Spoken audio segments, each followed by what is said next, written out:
Hello, and welcome to our time together this evening. And I've changed the title of this series of meetings from Tea with Philip to Tea with a Druid. And the reason for that is someone broke into the office last week while I was away and broadcast at this time. But all is forgiven because the person who broke in was Dave the Bard, and he picked up a guitar and he played music. And the result was so popular that I stopped the police from arresting him. I stopped him being thrown into prison. And I've even forgiven him promoting coffee rather than tea. So you can see what a big heart I have. And you can see, and I realized, I came to the conclusion that we should have more guests. We should have Dave back with his wonderful music, his fantastic songs and lyrics. And Dave was wonderful, says Amy. Yes, I agree. Bridlington, East Yorkshire, coming in here. New Zealand, AD, hello. Alabama, Tammy Morris, yeah, great. Yes, it really was lovely, wasn't it, to have Dave playing and to see him. And I thought, let's do more of that. Let's have more guests. I've tried to persuade Stephanie, but she's a backstage person. She doesn't like presenting out in the front. But who knows? Maybe we'll persuade her to come one day.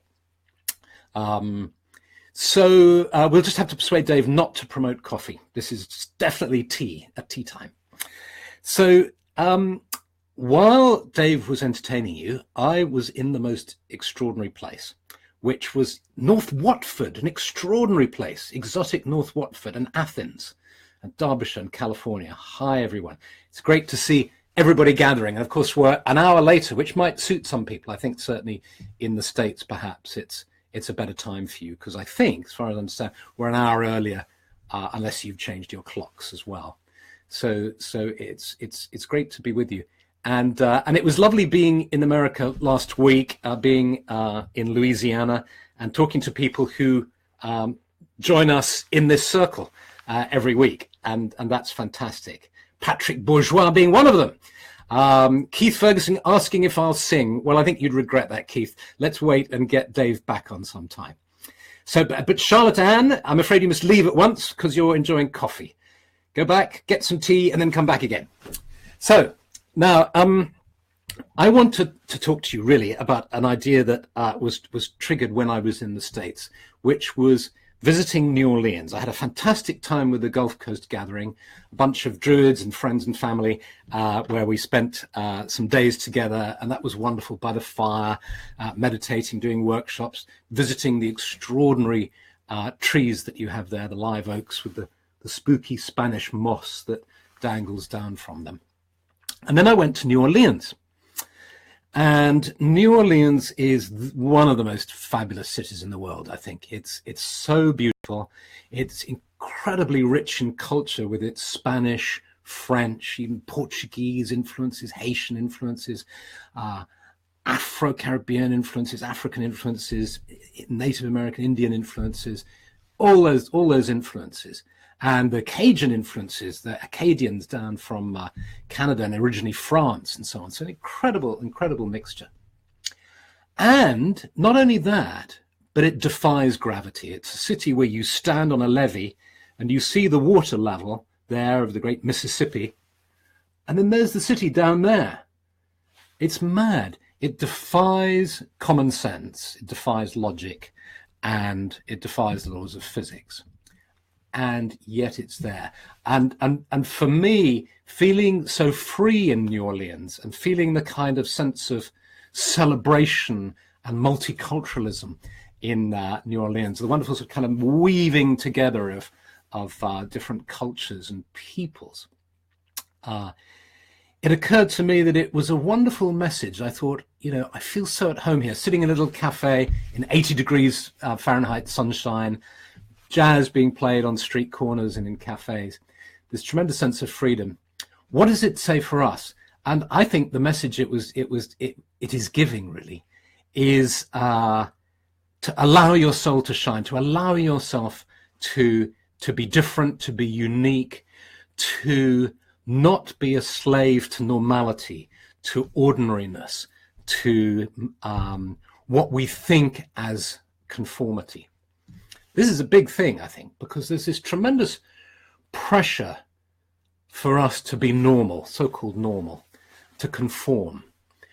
And when we look at the world outside ourselves, I think one of the reasons why we're interested, I guess most of us here are interested in alternative spirituality, different ways of doing life, is because we kind of know deep inside that it's not normality that we're after. What is normal? To chase money, to have the lack of ethics, to be obsessed with greed, with exploitation of the earth's resources, exploitation of people, domination, all the kind of ills of society are not what we're aiming for. We're aiming, I think each of us will have different aims and different goals, but essentially normality, if being normal means that, putting on a suit and working for the man, the corporation, is not what we want.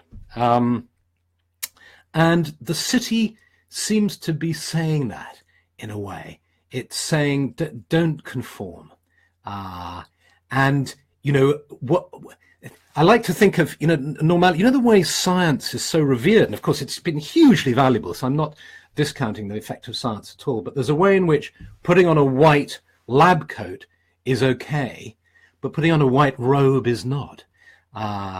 Somehow, what Druidry does, what every spirituality does, is it's kind of crazy if you think about it. If you look from the point of view of so-called consensus reality, what Druids do is nuts. What most religions do are nuts. They dress up in funny clothes, they burn tree resin, they engage in strange acts that don't make them any money at all and don't seem to advance them, that can even seem superstitious. And yet, somehow, these activities, these rituals, these ways of being have acted as cohesive forces in society, divisive forces as well. But in many ways, the area that I want to focus on is on the creativity that it releases. That somehow, when you succeed in dispelling, getting rid of the spell of having to conform to consensus reality, to what the outside world seems to think is normal, you can start to feel free. You can enjoy the color that's in your soul and the uniqueness of your own soul without it becoming, let's say, without this idea becoming an injunction that you have to fulfill. Because the trouble with all these ideas, of course, is that immediately you tell yourself that you must. So, for instance, if you say, I must be eccentric, I must allow myself free rein and all the rest of it, you start to beat yourself up because you feel that perhaps you're not expressing yourself fully. So I think one of the goals that I adopted in life early on, and I hope a lot of you too, was that to not be confined by what society seemed to think was normal. And the Henry Dobson says, I've never been normal. Hurrah! That's fantastic. And what the lesson for me of New Orleans, it's hard to describe how powerful this effect was.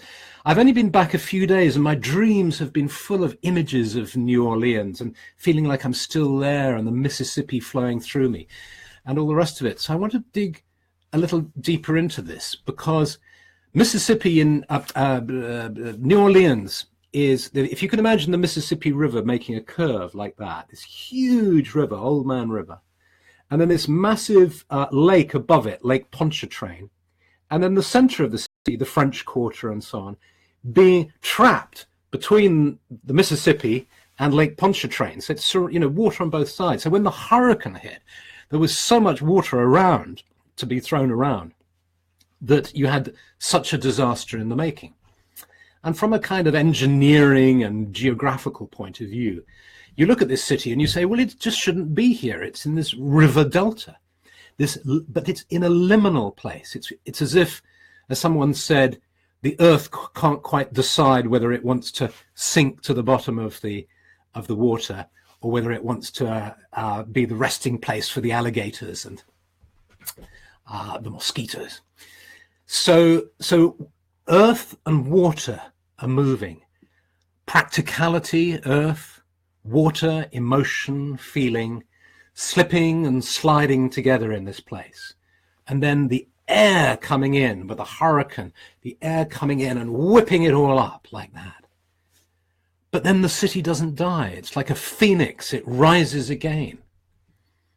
And there it is in all its beauty. It's something extraordinary. It's something about the lesson of the phoenix. What if I could allow the practical, down-to-earth nature that I have, the earth in me, that knows I have to pay a mortgage, that knows I have to be sensible about health, money, the house, that when repairs need to be done, I need to attend, all those practical things. But how can that practical side of me meet the emotional side that just wants to dance in the rain, that doesn't give a damn about money and doesn't give a damn about the house, and wants to just feel really powerfully and strongly, feel love, feel compassion, feel creativity, that wants to pick up a brush and paint beautiful colors everywhere?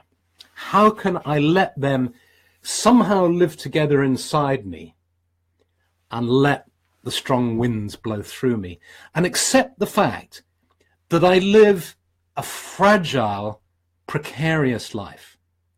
Just as New Orleans lives a fragile, precarious life, because the hurricane, apparently, Katrina, didn't even hit it full on. It glanced it and caused all that chaos, if I've got it right. Somebody told me, if the hurricane had just whammed its way straight into the city, it would have been far, far worse. Maybe if you know it, you can tell me if that's true in the comments box there. But so the city is resilient, a tremendous example of resilience, but it's fragile as well. But aren't all our lives like that? It's a miracle that we're all here, isn't it? I mean, the amount of germs and microbes and threats to our safety and our sanity that exist out there are just vast. So the fact that we're all sitting here in front of our computers, reasonably healthy, I hope, reasonably sane, I hope, it's a miracle. And we too can be like phoenixes. However hard we've been hit by life, however much difficulty, tragedy, the vicissitudes of life have hurt us and wounded us and swept us maybe downstream, we're still here. And somehow that city teaches us, it certainly teaches me, that I can still somehow let a light shine inside. And Francesca Bellissima says New Orleans is a magical place. It is a place of magic.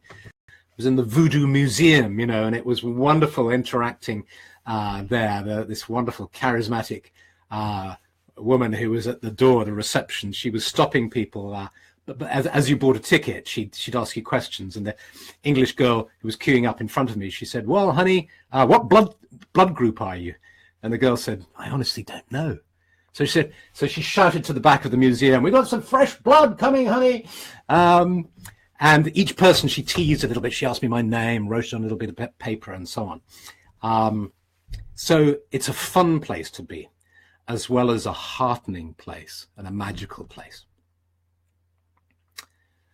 And so if there is a theme to our conversation today, I'd say it's about allowing ourselves to accept, perhaps, or be open to the fact that we might be in a crazy world where definitions of normality are pretty useless, because the people in government with their smart suits think they're normal.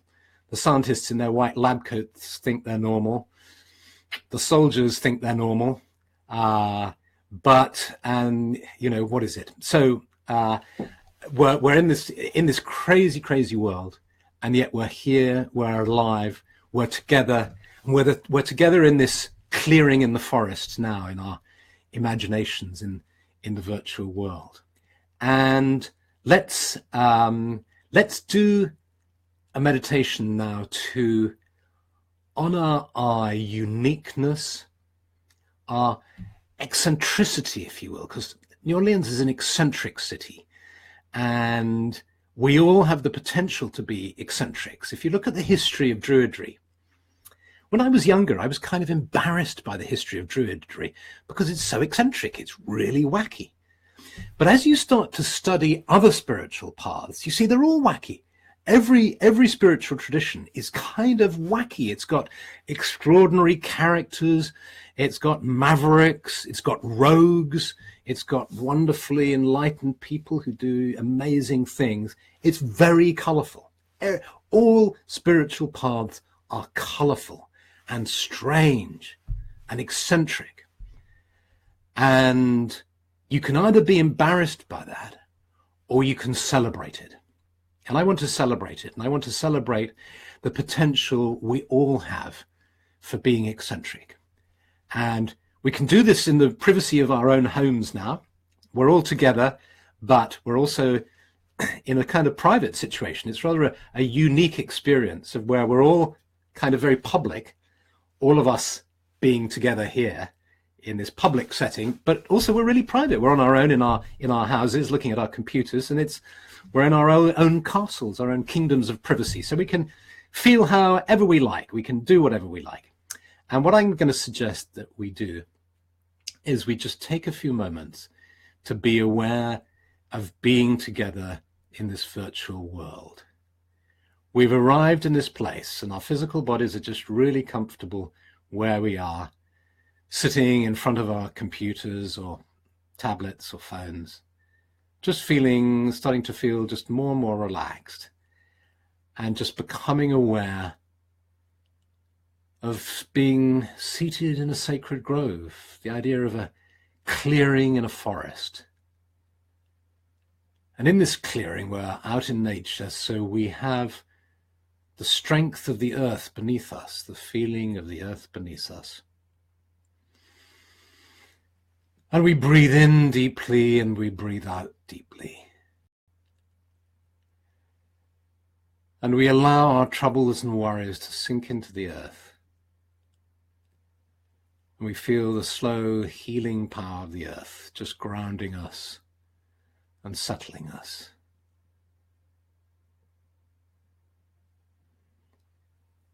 And we can feel the energy of the earth flowing up into our bodies, into our beings.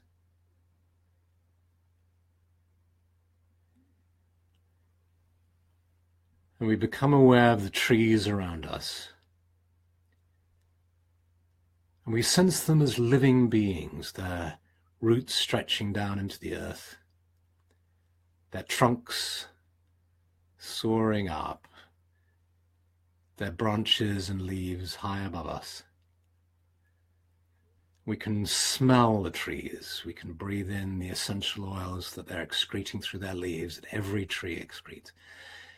And we breathe in the energy of the trees, feeling enlivened and strengthened by this.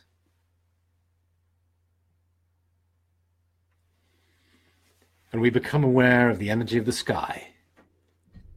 And we breathe in the energy of the sky now.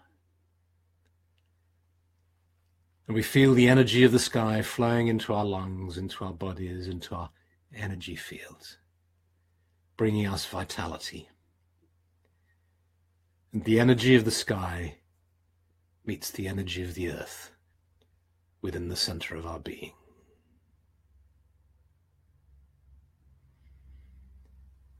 And sense now that your inner eyes are closed. You're aware of being seated in this forest clearing. And you become aware, even before opening your inner eyes, of a little being, or maybe not so little. A creature suddenly brushes past you and comes into the circle, an animal. You open your eyes and you see that an animal or a bird has come into the circle, expressing their uniqueness, their individuality. Such a surprising guest who just sits or stands or settles near to you, just near enough to be comfortable, and just takes some moments to admire this creature in all its uniqueness.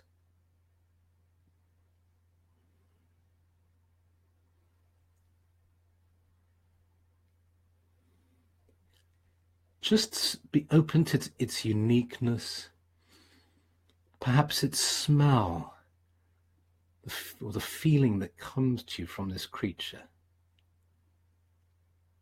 Just sense your love for this creature and your admiration for its distinctness.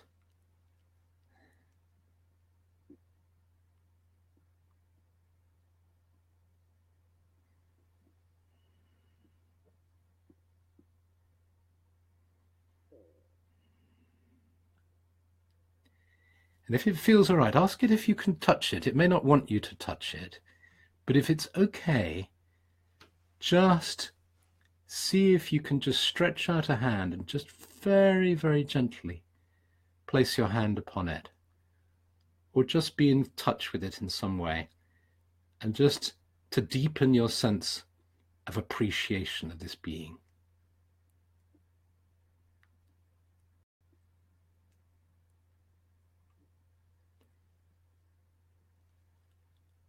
And then take your hand to your heart, the hand that was touching the creature, and just bring it to your heart, so that perhaps some of the beauty and the distinctiveness of that creature can be with you in your heart.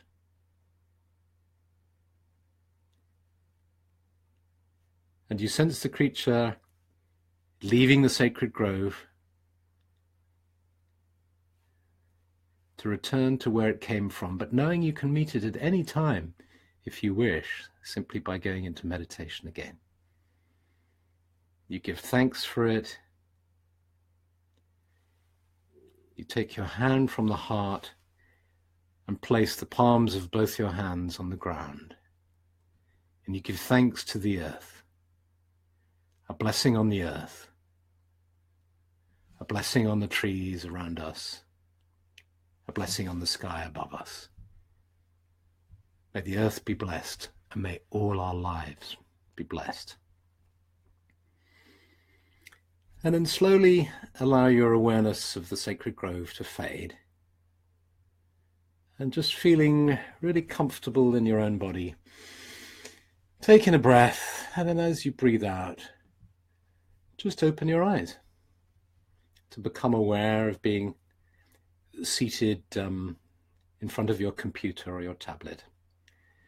Jade Adams is on a bus. Kyla Young Wolf is sitting in their car. I hope the car isn't moving, Kyla. For heaven's sake, don't do these meditations if you're driving. You'd be nuts if you were. Natalie is more sensible. She's in her living room in Munster in Germany.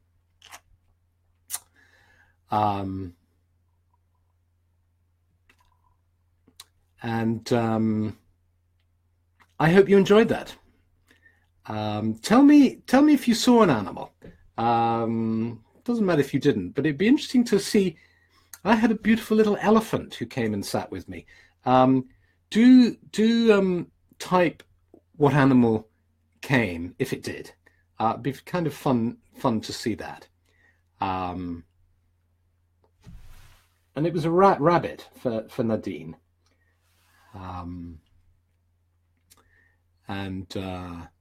Sam is on a train. People on trains and buses and cars. I had no idea when I do these broadcasts, somebody might be watching it on a bus or a train. That had just never occurred to me. I kind of didn't think that would somehow be going on. So let this be a word of warning to you. Please be careful when you meditate, because if you're on a bus or a train, you never know whether somebody's going to jostle you, or you'll miss your stop. Save the meditation till later. That would be my advice. Somebody saw a fairy. Somebody had a rabbit when it's Easter time, so rabbits would be very appropriate. Someone else saw a robin, a tiny crow, a baby red fox. Yes, an opossum. How lovely. A wild horse, like a Highland pony. I saw one of those yesterday in a little village of Firle in Sussex. So the lovely thing I think about these exercises to remember is you don't have to worry about whether it's your imagination or whether it's real or anything. You just allow it, and if you don't see something, you can even kind of imagine that there's a rabbit or a possum, or Keith Ferguson is sitting under a pine tree, far more sensible than a bus or a train, Keith. And Andre Bourg met a phoenix from The Storyteller. That's fantastic. A hawk. So I think the reason for seeing animals is this, really. If you think about the diversity of animals, the difference between a baby deer and an elephant and a possum and a raven and an elk, they're all so vastly different. Or think of a dog, for instance. The difference between a dachshund and a St. Bernard. This huge range. It's just animals aren't burdened by being hung up on how they look or whether they are the wrong size or color or shape. They are supremely themselves, and they're unique. There's an extraordinary unique. Think of a zebra and a giraffe, for instance. And I think loving animals and seeing them in our meditations and working with them in an inner way can encourage us to embrace our own uniqueness. You might be a zebra, I might be a giraffe. How different is that? And yet we look each other in the eyes and we recognize that spark of divinity and that sameness. So we know we're the same, we know we're at one, but we're also very, very different. And so we don't feel we have to conform. We can be as colorful as we like or as colorless as we like. There's a real think of black and white photography, how beautiful it is. Sometimes black and white photographs are much more beautiful than color ones. So even using images like, be colorful might make you feel, oh God, I've got to put on a big purple hat and go down the street. No, you don't have to. You don't have to. If you don't want to be colorful, that's okay. It's a question of just allowing the uniqueness of your soul to come through. Riley Wasser said, an actual animal crawled up next to me. She was soft and furry and is now purring. Well, that's great, because I know in some of these sessions we have real live animals participating, dogs and cats and so on.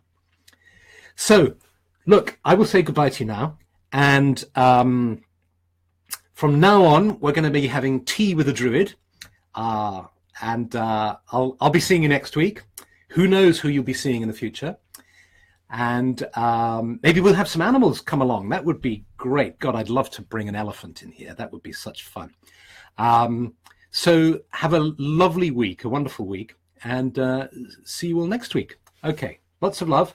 I'm now going to make some more tea and come back and read your comments and pop it up. And I've got a couple of references that I'm going to put up on the blog post. One to Alain de Botton, who made a film and a book about status anxiety. It's a 2-hour film. It's long, but it's good. I'll pop it up on my blog with the recording of this. As he gets into the second hour, he starts to look at groups who break with the tradition of having to keep up with status, i.e. normality and conformity. So it's relevant to what we talked about. If you're into psychology, have a look at the work of Otto Rank and Sheldon Solomon, the psychologist, because Otto Rank was an absolute genius when it came to working with creative differences and letting your uniqueness shine. So until next week, lots to think about, and see you again then. Okay, Bye.